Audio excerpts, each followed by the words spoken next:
Hello everyone, Seraphin here, welcome back for more Fire Emblem Sacred Stones, the post-game edition. I am joining you today from floor number 5 of the Lagdou ruins, and I've already got my team picked out. We are leaving behind Amelia for a little while. I want to progress through this mission quickly, and there are a number of reasons for that, but we'll get into that momentarily, and I don't want someone like her slowing me down, no offense. We are retaining our use of the Lord Twins, and we're also maintaining just about everybody else. No Tana, we need Calm for this. There's some treasure. Other than that, though, we're sticking to our guns. So we're going to go ahead and dive right into this. And I'll show you why I want to get this over quickly here. This map isn't all that big, as you can see here. It's actually fairly small by comparison to the rest of the maps we've been dealing with so far. Certainly not very wide at any rate, but you'll notice that there's a great deal of Malduins and Cyclopses and Elder Bales, and these are all very, very hardy enemies, very difficult to deal with not under the right circumstances. And these Cyclops, by the way, do not move. Not any of them. Not a single one. At least based on my recollection. So, there's another issue to deal with, and that is all of these things. These random ornate carvings on the wall, or whatever you want to call them. Relief sculpture, something to that effect. At any rate, these things look interesting, but otherwise harmless. That is not the case. These things actually spit poison out of the wall at you. And that will inflict the poison status on your units that are standing in front of them at the end of the turn. And you'll notice not a single one of the enemies is currently in front of it, because they avoid them like the plague, which is why they don't move, but they kind of encourage you to get within range of them. So we need to move quickly and carefully as we go through. I've got people with restore staves on station in case someone does get poisoned, but we're going to be hopefully avoiding that as best we can. And also there's 3 treasure chests, one in this corner, one here toward the middle, and then one in this upper corner. We're going to see if we can get Calm to grab that one and this one here. And I've got someone with a treasure or a chest key to open that one. There will be thieves that will attempt to pilfer said treasure, so we want to proceed quickly, as I mentioned. And we're just going to kind of go through this as fast as we can and avoid getting poisoned whenever and wherever possible. I do have a strange number of units. I have 9 as opposed to the normal 8 for this map, and not quite as much as the 10 we got last time, which is fine. 9's a decent number to have for taking down most of the stuff. Let's make sure there's no bows in the sky. It doesn't look like it. Okay, so I can deploy Calm to that corner without any problem. I just don't want him getting wrecked prematurely by something random. So we'll send this group up this way. I'll have La Rochelle on station in case someone needs some restoration. I think I gave the restore staff to Mulder, though, instead of Natasha, and that might have been a mistake. Thankfully, Garrick just strong enough to take this guy down in 2 hits, although he crits unnecessarily anyway. By the way, Garrick capped everything. He capped speed, strength, skill, and HP. Very, very close to capping defense as well. I think he's 4 points off. He won't cap it, unfortunately, but the fact that he's that close is pretty remarkable. He's an absolute monster. Probably one of the best heroes in Fire Emblem history. He's certainly up there with the likes of Raven and people from Awakening. There's a lot of good heroes in Awakening, too. Well, Luck. Luck's not shabby either. 19? Are you kidding? Like, that's really good. Let's hope we can progress through here without getting halted in our progress by enemies coming up to meet us. I would very much prefer to avoid that. Thankfully, just about everybody on our team has the capability to use ranged weapons, with the exception of Erica herself, I believe, actually. She doesn't have anything. There's very little in the way of ranged sword utility anyway, and the ones that there are not exceptionally great. The rune sword, there's a case to be made that that's pretty good, but it's also very situational. Okay, that guy's actually getting... So you see that the statues kind of spit poison at him. So the Cyclopses do not move to deal with that, or to get hit by that, rather, but just about everything else is still vulnerable to it. Let's have Eric move in and kill the Malduin here. Oh yeah, he does count as cavalry, so I can use the rapier to great effect, which is nice. I don't mind using a killing edge. I've got a couple of them in spare, but I also have a hammer and staff with me in case I need to repair the rapier, or for some reason a sacred twin weapon, or Ephraim's Regan Life, something like that. The hammer and staff, I don't know if I ever explained, fully repairs any weapon. The exception is it cannot be used on staves, I don't believe. And you certainly cannot use a hammer to repair another hammer, and that would be absurd. And also awesome, but sadly not possible. We got an Elder Bale here. I'm going to go ahead and get the Killer Lance on for him. And we're going to give Erica her Killing Edge. We'll have Ewan around just in case. And of course, Natasha. There's that first thief. He's going to go for that chest, but he's not going to make it. I'm going to kill him long before he gets there. Not that big of an issue. We'll have Garrick run up and take care of that Gwilgi. Careful to avoid. You'll see that these poison things are on the side of the wall here too. They're a little hard to recognize, but they are there. And in fact, there's some that are attached to the bottom of the wall too that are also hard to see that spit upward. So keep an eye out if you're playing through this yourself and don't get poisoned on accident. It's really easy to miss if you're not looking out for it. I've fallen into that mistake trap several times through my playthroughs of this in my history, so there's no shame in it happening. Just do your best to keep your eye out. Let's have Mulder take out this Elder Bale here. He can barely do it, I think. He's got Divine, but the great thing about Divine is it only weighs him down by 1, and it's absurdly powerful for light magic on a bishop. I think Aura would hardly slow him down either. That con of 11 makes a big difference. At least he's finally deciding to shore up his resistance a little bit. And then we'll take down this guy also with Divine, because apparently La Rochelle doesn't quite have the punching power. If she had one more point of magic, she'd be fine. Imagine that. If she'd capped it, she'd be good. But she also does not have the effective bonus against monsters that the bishops enjoy, so... we gotta watch out for this Melduin here. He's in the way a little bit. But we'll stay out of his way, so to speak. Yeah, I don't think this chapter will take very long, if I'm being totally honest. So we should be through it without too much time. The rest of the last couple of floors I've done kind of went over the time a little bit. That's fine. I don't have a problem with that. I want to keep it around 30-40 minutes a floor, and I don't see any reason why that wouldn't be the case going forward. I kind of looked ahead a little bit to see what we're in for. It's not going to be anything too difficult, so having 3 really good bishops really helps. And honestly, I could have a 4th one too if I wanted. I could be using Reeve. He's actually very competent for a combatant, considering I haven't put any effort into him. He comes at a very, very high level with some decent stats, so I could have 4 bishops right now if I wanted to. So those Melduins are on the move. That'll just make things easier for me. Ow.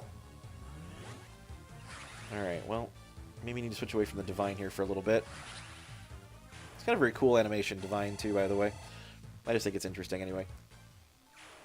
Again, that Cyclops is not going to move, so we don't have to worry about that. Let's wreck that Thieves' Day here, because I don't want him getting my treasure. It's not the end of the world if they get there first, unless they get something like straight money or something. But generally speaking, if a thief pilfers something out of a chest, if you just kill them, you get what they stole. So it's not that big of a deal, but it is a little annoying at the same time. I gotta be careful here. I don't want to progress into the poison, but Natasha's also not in range. That could be a problem. I might see if I can think of something creative here. I say creative, it might not be as creative as I think it is.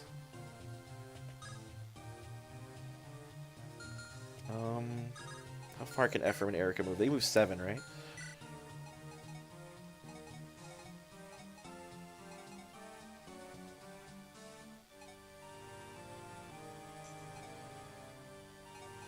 Oh yeah, that'll work. Okay, what I'm going to do, we're going to rescue Natasha. Whoops. No, that actually won't work. Never mind, I feel silly now. That is not going to work. I was hoping to be able to ride out, but Ewan's kind of in my way, unfortunately. I'll just have to put her there. I can have Erica here and be fine. The poison only shoots 3, although I don't know if I want to risk it, if I'm being honest. So I'll just camp right here for a minute. Alright, well, I got the thief taken care of. That's the important thing. So we're going to move on and deal with I had a great plan. It just wouldn't have worked because of my positioning. I hate when that happens. We're going to dispatch with this guy up here. I could just Ivaldi him. You guys haven't seen Ivaldi yet, have you? It just occurred to me. Why don't I go ahead and show you that? By the way, it's amazing. I'm going to show you Ivaldi because it looks amazing. Here we go.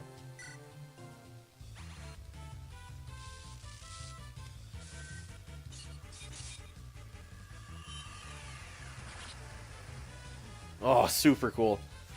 I'm all about that sparkly, awesome light magic. And the fact that La Rochelle can use it is just the best thing ever. Alright, we're going to get Call moved up here. Tethys can revitalize Garrick here to knock the rest of the wall down. I'm not going to make it a habit of using Ivaldi very much, obviously, because it's a Sacred Twin Relic, but at the same time, I really like how it looks.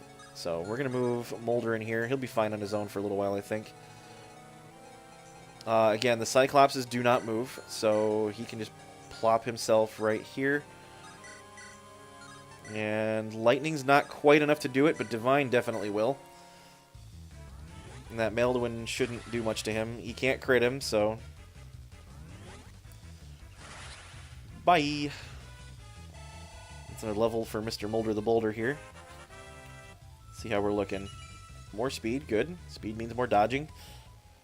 What does that Melduin have for weapon anyway? I didn't look. Hopefully not like a Brave Axe or something. That would suck. I'm going for... Oh, that's a Halberd. Ow! Okay, that's not ideal. Good thing I brought a healer. A couple healers, really.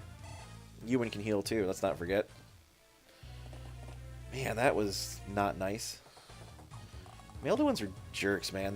They're literally cavalry-mounted warriors, and that's kind of terrifying when you think about it. Killer Bow. Thankfully, I have the Hoplon Guard. No crit for you. Another point of magic would have been nice, so I don't have to waste a Divine Use doing 1 damage with a crit, no less. Oh well, it is what it is. Getting good experience on Molder, that's good. Lord knows he needs it. Haha, jerk. That's what you get for pulling a Halberd out on Ephraim. Another thief, huh? Well, we're not quite in range to get to him first. Unfortunately. But again, whatever he pilfers out of that chest, I'm just going to kill him and take from him, so... We can just switch back to regular lightning, I think, for the time being. We'll have Garrick deal with Mr. Melduin here, who also has a halberd. I need to be more careful about what weapons they're wielding. I know I've said that a few times already, and I'm really terrible at it, and I apologize for that, ladies and gentlemen. Take me as an example of what not to do in that regard, I suppose. We'll go ahead and get Cull moved up here. Let's see. Is he going to get lambasted by Melduins? No, he's not. What is this? 24 attack. That's ouchy, but not death-dealy, so I think we'll be okay. I'm just going to sneak in here, grab this chest, and go back out the way I came, probably. Let's pick the lock. A Fimbulvetter! Awesome! Endless Winter, I think is what it means in Norse. Which some Nordic language. I don't know off the top of my head. I'm really sorry if you're from a Nordic country and watching this and are just raging at me right now. Let's punch down this wall. Yeah. And obviously La Rochelle's going to be fine. She is dang near impossible to hit, so... we'll park Natasha right here so she can kill the Cyclopean. She will need to crit, unfortunately. Her magic is not quite high enough to kill him immediately. She does not crit, so we're not getting through right away. Ewan, on the other hand... Actually, you know what? We're going to have Erica and Ephraim take out their respective jerkwad friends here. We'll go Rapier on this guy. Actually, I want Ephraim to kill that one. Just because I don't want him getting wrecked by another halberd hit on accident. And Erica's far less likely to get hit by it for a number of reasons. More resistance, good. I like that. Okay, thankfully Ephraim turned out a lot better than I was initially worried about him being very early on in this game. but he turned out alright. He always does. I mean, it's the main lords. They always turn out great. Although I did have to feed Erica a couple of energy rings to get her to where she is right now. Which is unfortunate, because she's going to cap her strength in a couple more levels anyway. Probably didn't need to give those to her in the long run. But it is what it is. Nothing you can do about it. And I've got money to spare, so it's not like it's that big of a deal. It's just a little annoying is all. Alright, so we're already just about halfway through this level, I think. We got a little... We'll make it in time. Oh yeah, we're actually doing pretty good right now. It's not, like I said, it's not a big map, so not a lot to go on here. Of course, Calm gets hit. Dude, are you capable of doing anything other than opening treasure chests? The answer to that question is no, you are not. Can't kill a lousy entombed. Natasha should wreck this guy. Actually, she only has 56. She needs to crit this guy too, and she does not. Man, not having that last point of magic she doesn't have is really dealing the damage here in a certain situation. There's a crit lightning, which is cool.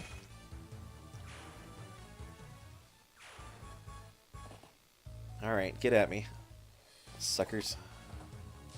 There's another crit lightning. I love it. You really can't go wrong with that. Pilfered a silver bow. That's something I can just buy. It's not even that valuable, really. Never mind that Bale got killed by poison, which is hilarious because he's a poisonous spider. But we will dispatch with this Cyclops so we can move on. And get to that treasure chest ourselves. Erica has the chest key, so... A physics staff. Useful. Thank you for that. That'll come in a lot of handy, actually. And Ephraim can't quite make it through without getting poisonified, so we're going to avoid that. I will take, however, that silver bow that he stole from me. Bye. And the nice thing is I don't need to worry about Colm opening it, because that guy already did, so... Magic Fur Molder. Alrighty. Free silver bow that I don't need. Bye. Alright. We gotta be careful here. I don't want to draw out anything. Bad news bears. No, I can't. Oh, I can't move from where I'm currently standing. I'm gonna get poisonified. So I gotta be careful. Whip a hand axe at that guy's face and kill him off.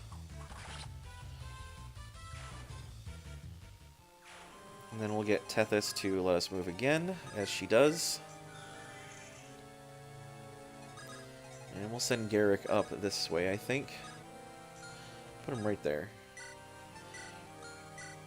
And Colm can go hide in this little corner here. It's a little alcove, I suppose.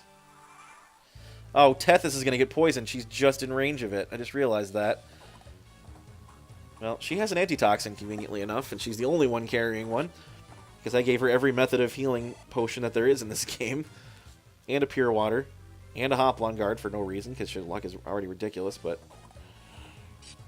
Last thing you need is your dancer getting crit to death. Garrick will easily dispatch with these noobs. No trouble whatsoever. And that's going to be a crit. Gotta love hero crits, man. I'm all about the heroes. Yep, there's poison on Tethys, but she'll just get rid of it herself. Man, 2 3-round poison hits in a row. That's not nice. Alright, so we'll dispatch with this clown. This Cyclopean clown. With some divine magic.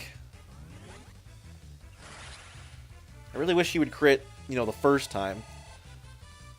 But, again, what control do I have over that? The answer is none.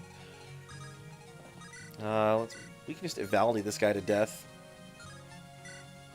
I don't see any reason not to. Be nice if you crit Evaldi, which, by the way, is the coolest thing ever. Now you understand why I like this magic so much and why I wanted her to have it. Imagine using this on a freaking bishop. Like, it's already effective against monsters anyway. It wouldn't matter. It just allows La Rochelle to be effective against monsters, which is great. It's got 30 uses, too, which is pretty fantastic. I think all the Sacred Twin weapons have 30 uses, but still. The Latona staff does not, obviously, but that is the exception, not the rule. We're going to park Tethys right here so she can heal her poisoning with this lone antitoxin she's carrying. She has been carrying for quite some time, by the way. Put Calm right there. Let's see. We'll let Ephraim deal with this chucklehead with a Devil Axe.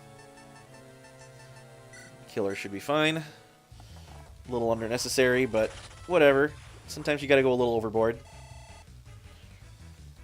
Yeah, we're almost through this chapter already, so...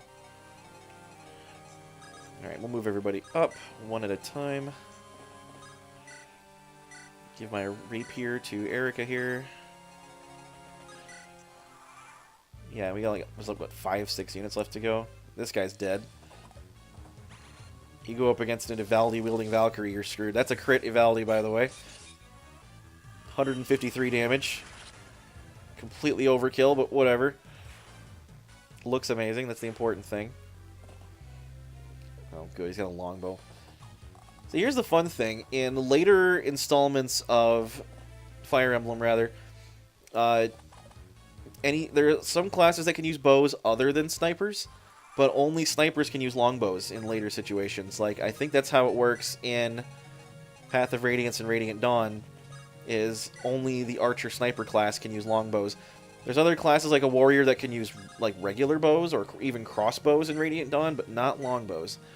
That's strictly limited to archers and snipers, which makes sense if you ask me.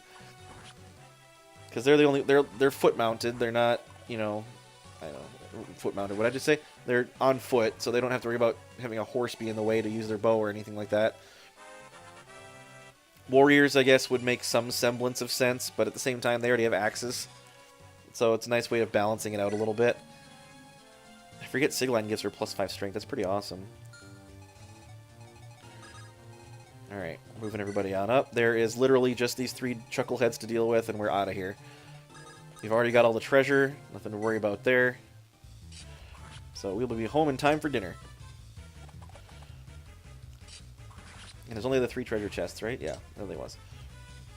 We got a silver bow, a physic, and a... I forget what was out of that one. Ah, well, must not have been important. Calm can just stay where he is, I suppose. How far can Tethys move? Far enough. Let's put Molder right here. He might need to be healed, actually. Yeah, he does. Why don't we have La Rochelle heal him real quick? She's also good at that, healing people, that I always forget about because I use her as a beat stick more than anything else. We'll park him right up here with some lightning magic. Calm can just tuck away in here. Alright. Pew! It's a fun noise, that missing sound effect. Oh, there's a thief. I don't think he's going to do anything, if I'm being honest, though, because he's no treasure to get. I think he'll just run away. But we will have Molder dispatch with these 2 chuckleheads. And then as soon as I kill that thief, we're out of here. If I'd gone a little faster, that thief never would have showed up, but, you know, that's how it goes, I guess. Level 16 for Molder. There we go. Speed and luck. Good, good. He's not likely to cap anything, folks, but you know what? He's still doing pretty good. He has a lot going for him. Just enough damage to take this guy down. Bye, Mr. Battle Axe Boss. Another level for him puts him to 17. Magic. Alright, he's 1 off from capping magic. That'll be cool. White gem, nice. Another 10k. I'll send La Rochelle back that way too. Alright. Is he going to run away immediately? And nope, he's going to come right up. He's going to get poisoned too. Hilarious. Alright, Garrick does already have A rank and axes, but we're just going to Mac this guy off the face of the planet with a critical hit, no less. And down he goes. So there we are, folks. That's floor number 5 of the Lagdou Ruins. Hey, we got a free lockpick. Cool. Don't need it, but... that one was a little shorter than the last couple, but that's alright. We are proceeding onward to floor number 6 next. So we are halfway through, ladies and gentlemen. Hey, and we get Glenn. And Hayden. Ooh, interesting. Well, I got time to show that off, don't I? So, you guys have met Glenn before. Glenn is Cormag's older brother, the Wyvern Lord General, who got wrecked. And here we have him in all of his glory, I guess. He's not really all that good. His stats as a level 12 Wyvern Lord mimic what he should have as like a level 20 Wyvern Rider. So, I think he was promoted rather early. Good con, though. 12's alright. It's not spectacular, but it's good. He does come with A in both swords and lances, and a free blue gem, which is nice. But other than that, compared to his brother Cormag, he's kind of meh, really. So, there's that. And we also get Hayden, the venerable Sage King of Frelia, who is not a sage. He is a ranger. I don't know why. They explicitly call him the Sage King in the story. He's apparently a very wise and dignified ruler, and apparently he also knows how to use a bow. I guess that makes sense, because how else would his son have learned it? Although I guess, no, that doesn't make any sense. Anybody could have taught him how to use a bow, but apparently Hayden is a ranger. Again, not really sure why. And as you can see here, his stats are all over the place, just like Naimi, strangely enough, who he is 10 levels higher than, or 9 levels higher than, I should say. Good con, though. 10's really great for a bow-wielding unit. He's not going to get slowed down by much anything. And a free white gem, which is great. We're just piling up all the cash right now. A rank in swords and bows. So nice, but again, he doesn't really excel in any one area, as you can see here. Not really all that useful, so... as is the case with most of the post-game units you unlock, they're kind of meh. I mean, Reeve's good, right? Yeah, really good. Like, his defenses are fantastic. Really fast. Magic's a little low.